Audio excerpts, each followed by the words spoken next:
the Johnson Wax Program with Fibber McGee and Molly.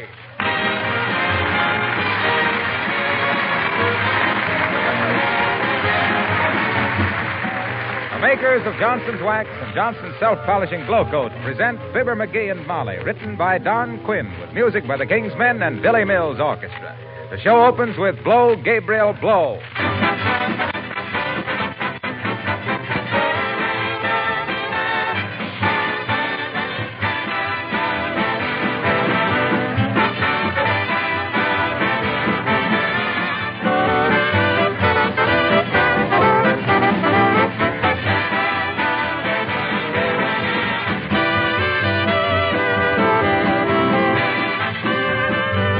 Some people are just naturally more thrifty than others. But most of us, no matter how much we try to save, are wasteful in little things. And don't these little things pile up into big ones? For example, do you always remember to put the covers back securely on packages like coffee, toothpaste, yes, even floor wax? Next time you use your can or bottle of Johnson's Wax, remember to put the lid or cover back on tightly. That prevents evaporation and helps keep the wax in best condition. And here's another conservation tip on Johnson's Wax. For best results, use it sparingly in a thin coat and spread it as far as it will go. You don't need a heavy coat to get protection for your floors, furniture, or woodwork, your leather goods, enameled or painted surfaces. A thin coat polished to a hard surface gives not only protection, but rich, mellow beauty.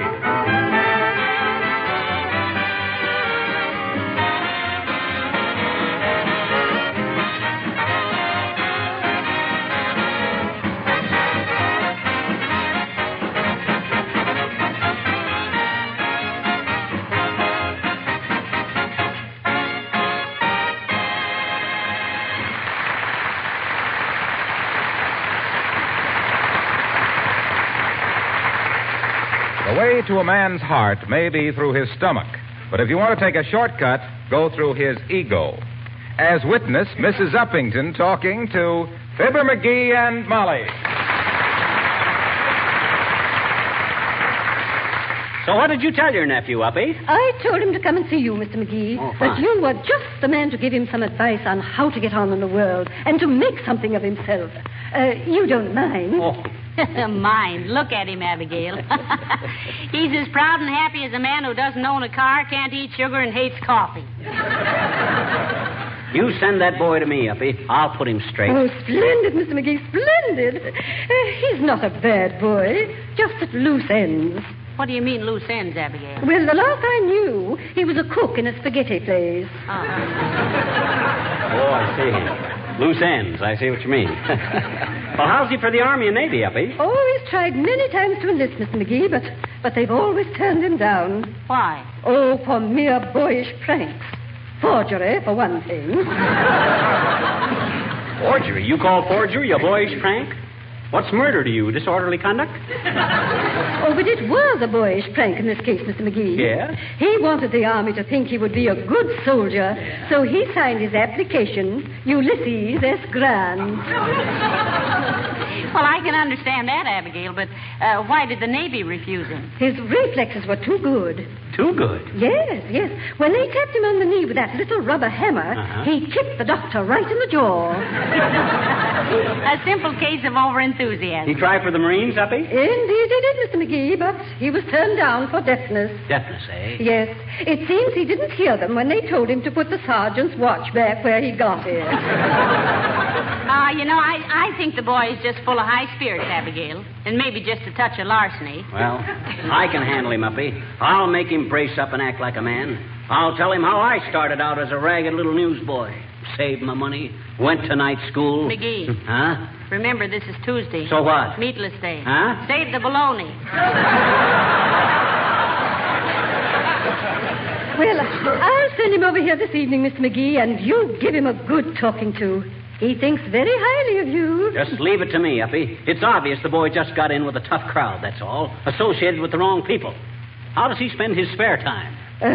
Playing pool, I believe. Oh, my. With whom, Abigail? Well, I don't know all of them, of course, but he says a week ago Saturday he took Mr. McGee for $1.45.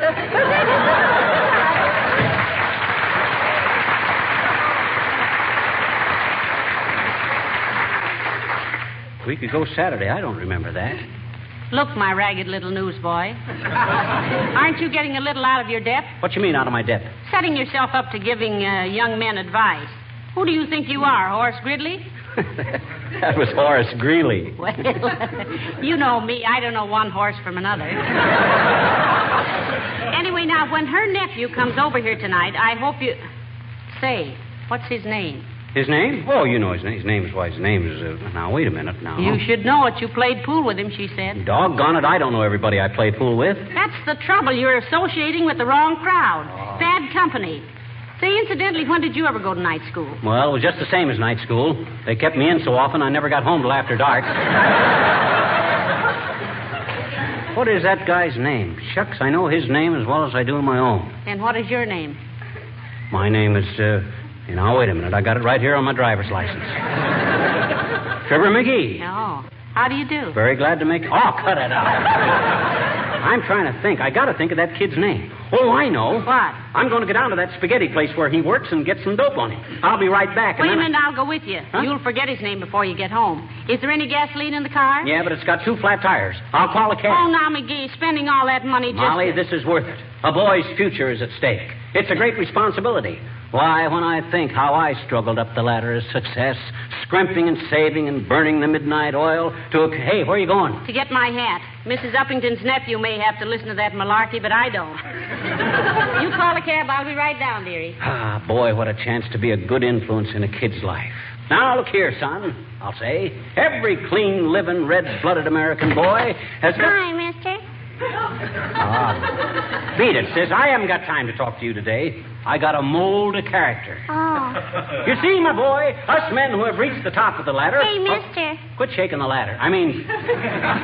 Look, sis, will you please... Hey, do you know Bob Hope, mister? Why, sure I know Bob Hope. Why? Is he nice? Why, he's great, sis.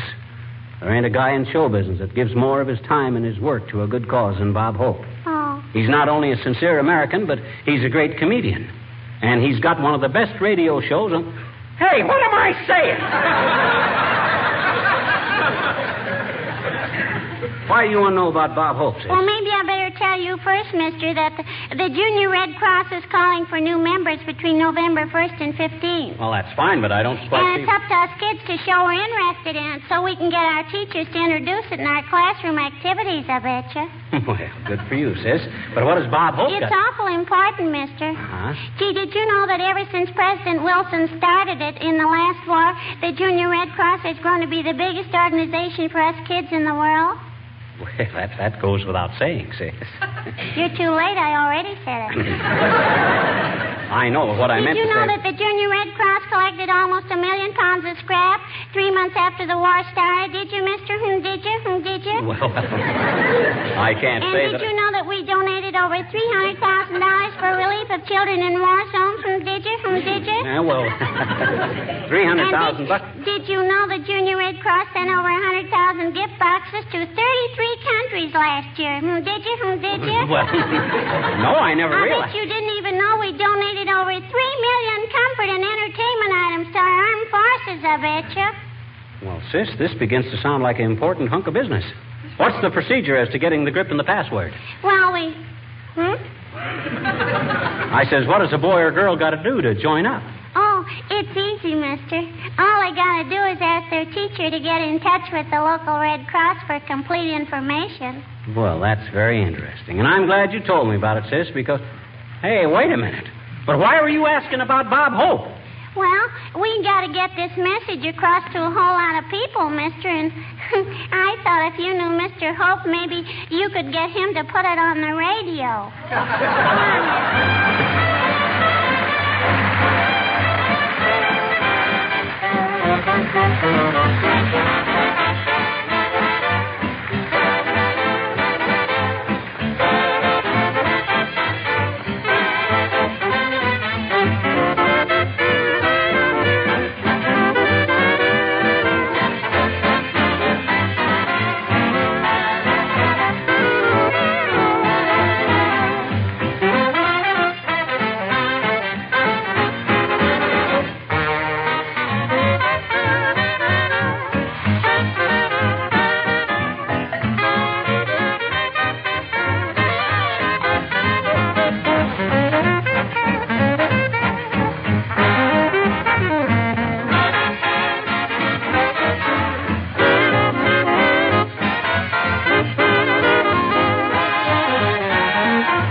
Now, you just sit down there, my boy, and let's talk this thing all over.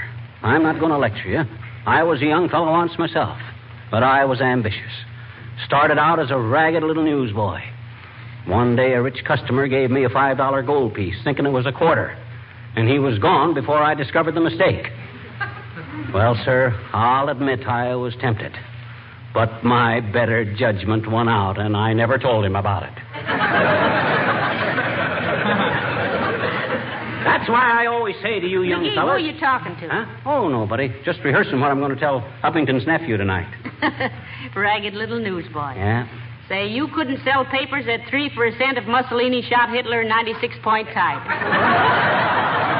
Is the taxi cab here yet? Nobody's on his way. Doggone, I wish I could think of Uppy's nephew's name. That's mad thing, isn't it? Well, we're certainly finding out the expensive way. Say, maybe if we call... Oh, there's the cab, dearie. Yeah. Are you ready? All set. Come on. You, Mr. McGee, you call for a cab? You betcha, bud. We want to go to that spaghetti place on the corner of 14th and Oak. Oh, you don't want to go there, Doc. That's a horrible journey. Huh? Why, that guy serves a meatball that's strictly a leftover from the National Open. Now, I know a place Now, up on... listen here. Look, driver, we don't want any other place. We want the one at 14th and Oak for a certain reason. Okay, lady, you're the doctor. And if your husband eats there, he'll need one. Hop in, folks.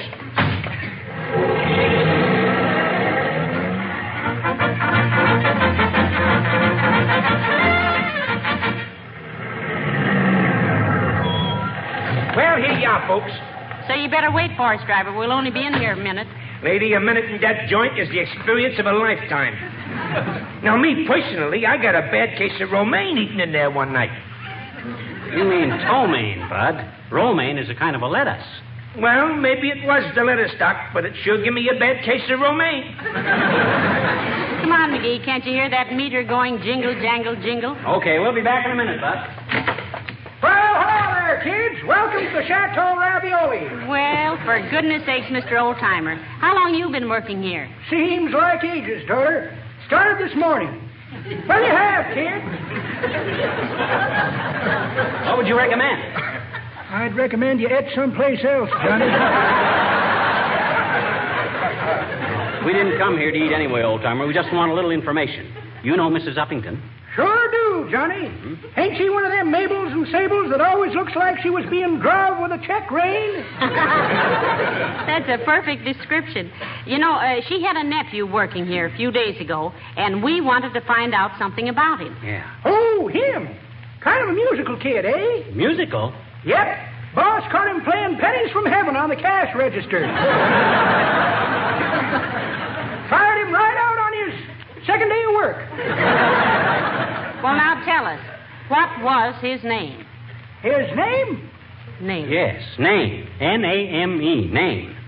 That thing that people always spell wrong in gold letters when they give you a billfold for Christmas. Oh, his name. Yeah. Well, let me think, kids. His name was, oh,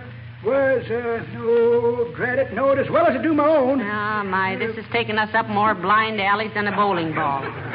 Where did he go from here, Mr. Oldtimer? Well, daughter, the fry cook told the dishwasher that the garbage man says the kid got a job down to the city hall. Oh, City Hall, eh? Must have some influence. Yes, probably knows where the tires are buried. Well, come in again, kids, sometime when you ain't hungry. Thank you, Mr. Oldtimer. Goodbye.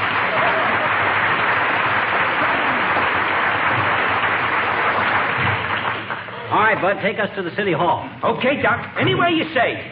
Mine not to reason why, mine but to do and die.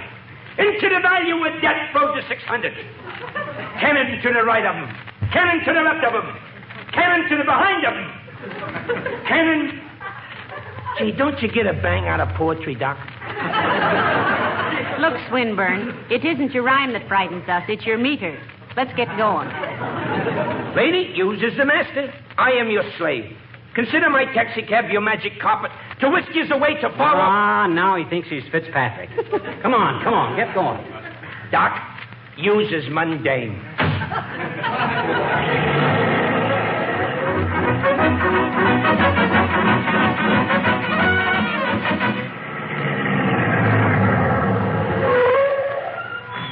City Hall, folks. The municipal building. The seat of our local government. It's called the seat of government because if you've got any kicks to register... Oh, please, driver, please. Never mind the vaudeville. Yeah, and you better wait for us again, too, Bud. We're in this far. We might as well keep on. Come on, Molly. Okay, dearie.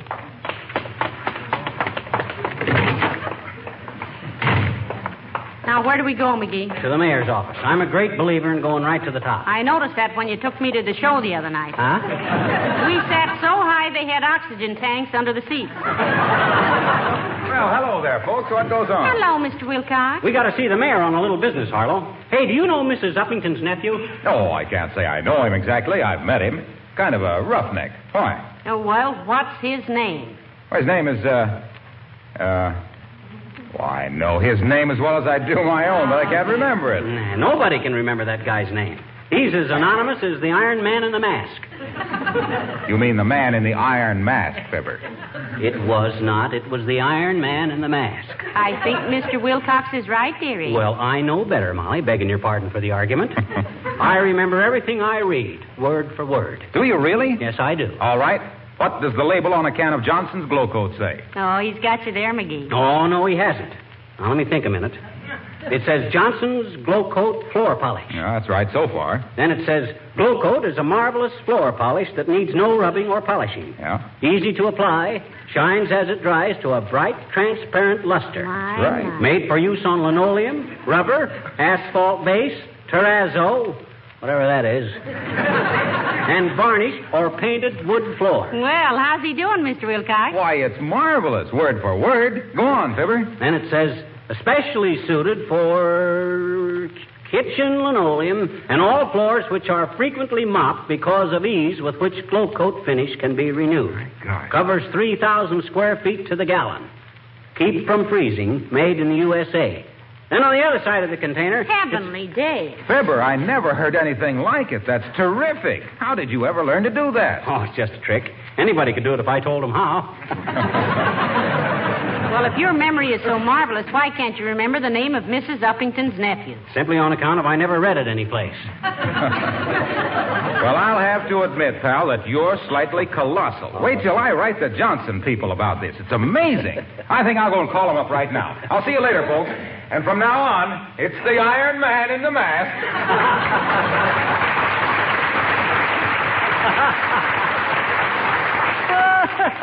What's so funny? I'm just happy he didn't let me try to remember what was on the other side of that container. Why, couldn't you do it? No. He had one in his pocket, and I could only read the side he had sticking out. Why, you little fraud, McGee. How could you be so... Hey, here's the mayor's office. Come on. Hi, Latrivia. Got a minute to spare? Just about, McGee. Good day, Mrs. McGee. Hello, Mr. Mayor. We'll get right to the point. Do you know Mrs. Uppington? Oh, yes, indeed. Very charming woman. To you, Latrivia, any woman is charming if she's a woman and can vote. Exactly. And if she votes for me, she's not only charming, but beautiful. That's the illogicalest statement I've heard since the Japs said our invasion of Africa was illegal. Look, Mr. Mayor, for certain reasons, we want some information on Mrs. Uppington's nephew. And we heard he was working here in the city hall. If he's really working, it's a political novelty of no mean proportions, McGee. What is the young man's name? We don't know. Well, how can I give you information about someone whose name you don't even know? I am not a Swami. So what? I can't swim a stroke myself. All we ask for... Oh, come. I'm a busy man. I have no time to waste on ridiculous things. You answered, Mr. Mayor. It's probably for you. It's quite possible. Excuse me. Mayor's office. My honor speaking. Big shot. Oh, yes. Well, there's only one thing to do. Get a gang of huskies and take an axe to them. What's this? You heard me. Chop off their heads so nobody will recognize them, see? Then hack off their legs and chop up the bodies and haul them away. Oh. No. I'll meet you there at exactly midnight. Oh, stop worrying. I'll handle the police angle. Now get going. As I'm saying, McGee... We heard every word of it, Trivia. You can't get away with it. You fiend in human form. You axe-murderer. You, Dr. Jello and Mr. Hyde. McGee, what do we do? Now, look here. If you insist on intruding into the affairs of this office... Oh, your affairs include murder, do they? Gangster. Molly, grab that phone and call the police. I'll handle it. Oh, stop it, McGee. Don't be a fool. Let me explain. Now, let go of me. Get me the police, quick. Ow! Fight fair, Trivia. Quit hitting me on the nose. Hello, police department. This is the mayor's Give me that phone. Sergeant, this is the mayor. Forget this call. Now behave yourself, McGee, and go away. Okay. We'll go right to the newspapers. How do you like those potatoes? No. Not that, McGee. They'll make an issue of it. They'll ruin me. And how about all those people you're going to murder? Yeah. Those aren't people. They're statues. Huh? We're chopping up some old iron statues in the park and turning them in for scrap metal. Now get out, both of you!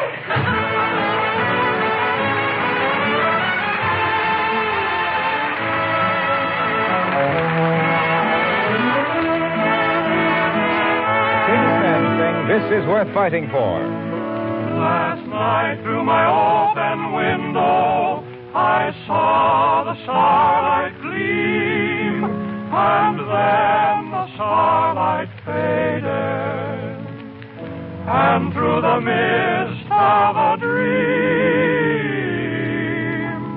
I saw a peaceful old valley with a carpet of corn for a floor.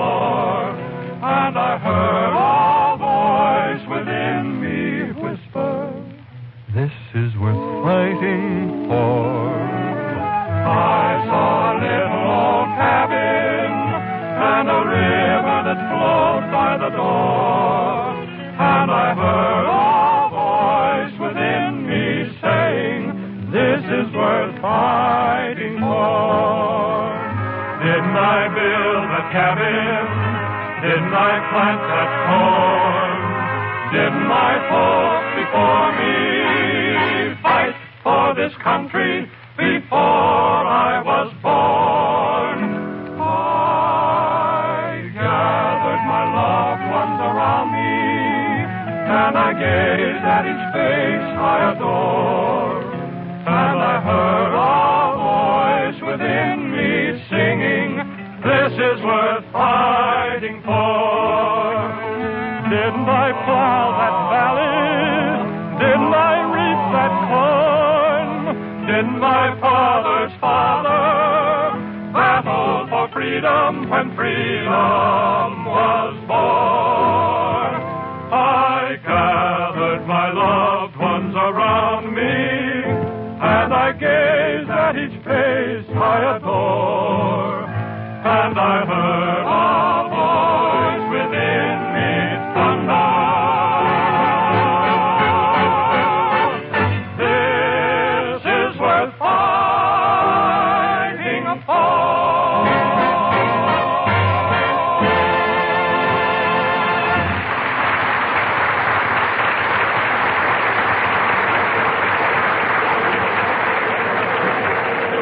All right, driver, we're all ready to go home now. Okay, lady. Gee, I was beginning to get worried about you. Why worried, Bud? Well, I only got a couple of gallons of gas left, see? Though I can get 15 miles to the gallon stop and go, so I can still take you anywhere within a radio of 30 miles. You mean a radius? No, I never have time to listen, lady. Well, take us back to 79 Wistful Vista, Bud. Oh, wait a minute, McGee. There's Mr. Wimple. Yoo-hoo, Mr. Wimple. Oh, hello, Mrs. McGee. Hello, Mr. Hi, Wimp, old man. You going our way? Yes, if you're going home, Mr. McGee. Well, hop right in, Mr. Wimple. Yeah. This is simply wonderful of you folks. Don't Sweetie Face be surprised when I tell her I had a ride in a real taxi cab. Where have you been today, Mr. Wimple? I've been taking my ocarina lesson, Mrs. McGee. Oh, the sweet potato, eh? Yes. I've been taking lessons since 1923. Oh, heavenly days, you must be pretty good. Have you got your ocarina with you?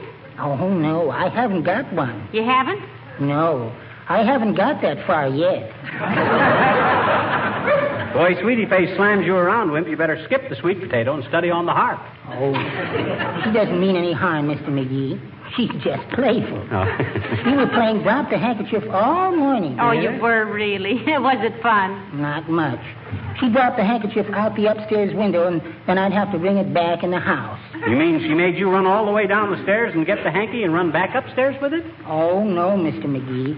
She isn't that mean to me. I only had to run upstairs. The handkerchief was in my pocket when she dropped it. Well, that's different. You know, you're quite a talented man, Mr. Wimple. The way you write poetry and play the ocarina. I used to be very good in a business way, too, Mrs. McGee. In what, Wimp?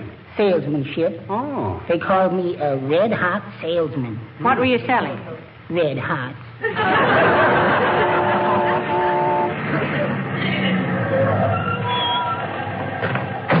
Well, here we are, folks. Safe and sound. That'll be $6.35. Heavenly day. Well, it was in a good cause, Molly. Here's $7, Bud. Keep the change. All but 50 cents. Well, thank you ever so much for the ride, Mr. McGee and Mrs. McGee. Goodbye now. Goodbye, Mr. Wimple. Now, so long, Wimp. Ta-ta, Wally. Goodbye, Georgie. It was a nice ride. Gee, thanks, Wally. Say, do you two know each other? My goodness, yes. We're old friends. George, this is Mr. and Mrs. McGee. Oh, yeah, I know. We're old friends, too. Huh? We are? Yeah, sure. You remember me. Huh? I'm Mrs. Uppington's nephew, George Uppington.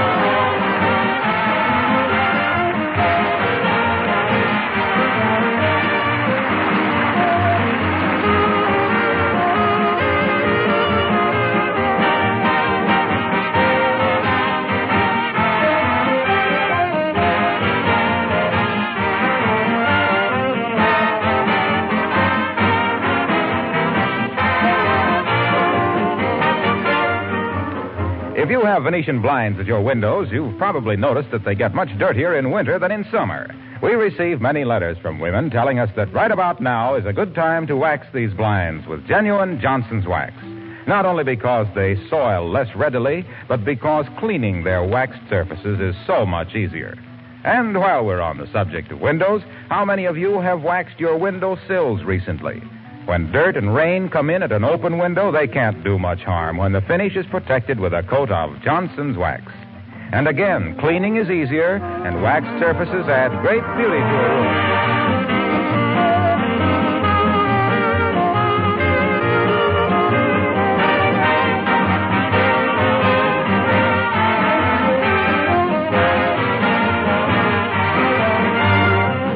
Oh, McGee. Here's a telegram just came for you. Oh, thanks. Who's it from? It's from Peoria, Illinois. It's signed Happy Worley. Oh, We know anybody named Happy Worley? not that I know of. What does it say? It says, just played your new RKO picture, Here We Go Again, in my theater, and must confess, you have made everybody in Peoria ill. What? Let me see that wire. Huh? Oh, they've got the happy in the wrong place. It says you have made everybody in Peoria ill. Happy, signed Worry. Worry. You know, he's the theater manager there, remember? Oh, sure. Old Len Worley. Imagine me forgetting a name. Sure. Huh? Oh, good night. Good night, all.